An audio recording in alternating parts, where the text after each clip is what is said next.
a little bit direct. It's Okay, done. that's good. How far away do I look? All right. Hey, we're here in York, West Australia. It was founded in 1831. This is the Pentax 6.7, and I've got some of this stuff right here, which is Kodak T-Max 400, medium format film. And I'm sure you've seen plenty of bullshit Instagrammers loading a film camera, so I'm gonna skip that part. It took us an hour and 40 minutes to get here, so I hope it's worth it.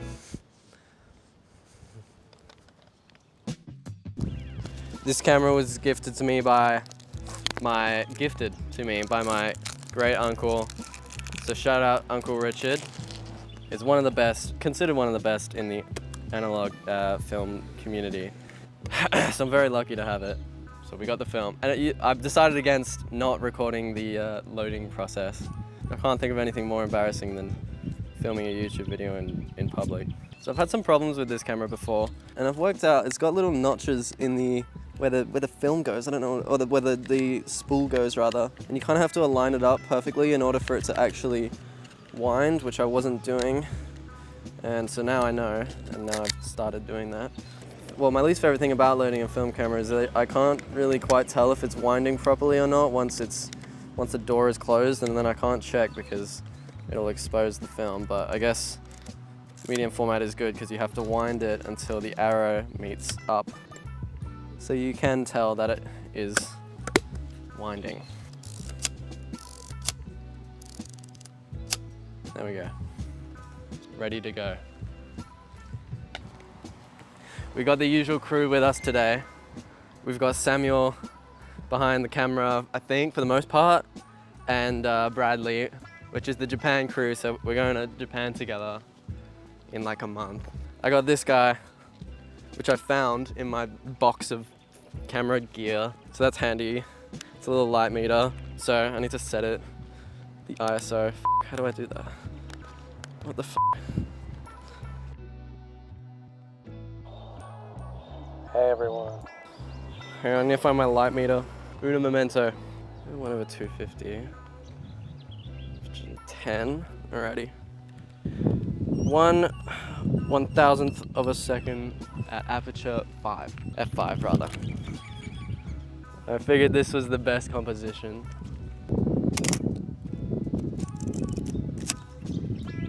I'm gonna get 2 because this thing is really iffy. 2 photos. That's all for now. We also walked through a TV show shoot. I think it's like, what is it for? Amazon? I don't know. Fox or something. Oh, Fox. Yeah, we had to wait on the street for them to finish rolling. And the guy started talking to me. He was like, what are you doing? And I'm like, nothing. He was like, so this for Instagram or YouTube? And I was like, yeah. I'm getting a photo of this nice looking building, and I figured this was the best composition. Gonna have a little bit of the tree in the foreground, but I almost forgot to use the light meter. We'll go as shallow as possible. Alrighty, 7.1. I'm gonna go slightly overexpose it. I'm gonna go maybe 6. This is tough because there's stuff that I'm trying to avoid, but stuff I'm trying to get in. This has a pretty cool feature, this camera. If I take off the viewfinder, you can see into the frame. And I kind of like that there's a bit of the chain in there as well, so I might keep that in. But it's so hard to deal with because it's like reversed. I'm going back to the viewfinder. Alrighty, you've got a bit of the chain in there, a bit of the tree. Looks pretty good to me. Ouch. All good. Is that picking up? So I want a deep depth of field. I don't want any blur because I want to get this in shot as well as that.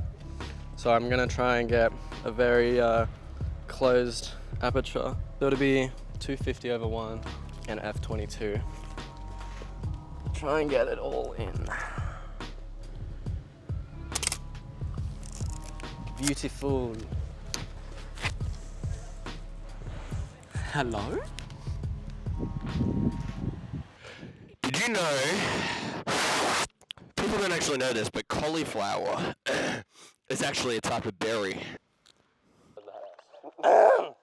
I saw this and Samuel thinks I'm an idiot for wanting to take a photo of it, but I think it looks great. We'll go 250 at f18.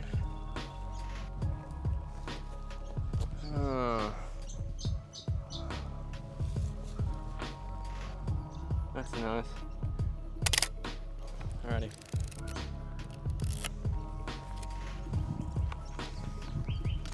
What are you doing? I kind of want to shoot through the swings. So I want a shallow depth of field for this. 1/1000th, 7.1. I think these kids are going to infiltrate the... Oh, there we go. I don't think we take the photo anymore. There you go. Alrighty. Done. That's it? That's it. Yeah. And then we'll go to the Train line? train line. I might just stand on the sidelines. Okay, I like the composition with the hill in the background. Definitely, but this lens is very wide. That's kind of cool. I almost bought premium access because my phone was in my pocket. That's great. Alrighty. Okay, we're kind of forced to be at like f11 at 1/1000th. Oh, I did not expose the last photo correctly. It's gonna be super underexposed.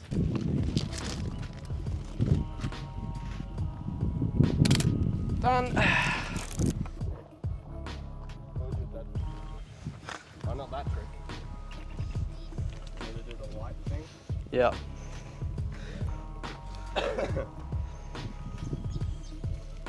Alright, that's nice.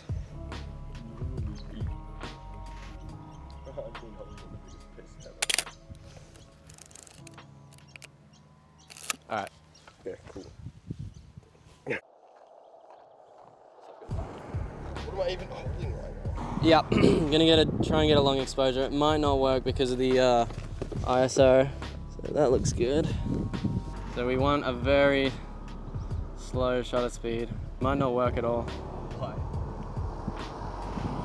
Because the aperture needs to be at 180, and the smallest this goes to is 22. The slowest I could do is like a 60th of a second, which is, it's just gonna be super overexposed. May as well give it a go. I mean, I'm shooting at like an 1/8 of a second, and the aperture should be 90, but I'm shooting it at 22. So that's why I want a pinhole camera. Okay, that was fucking quick. Actually, I'm gonna take one just normal exposed, 1/25th.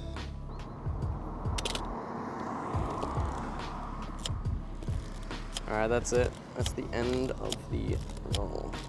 All right, we're good to go. We're done. We're done. All right, I need to shoot an outro. Alrighty.